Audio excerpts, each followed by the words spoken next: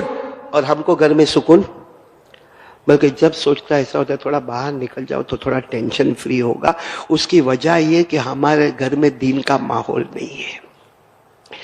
آج بہت معافی کے ساتھ ایک بات کہتا ہوں، ہمارے گھر میں ہماری بیوی، ہماری بہن، ہماری بیٹی رات کو سب موبائل پر بیزی، شوہر اپنا بیزی.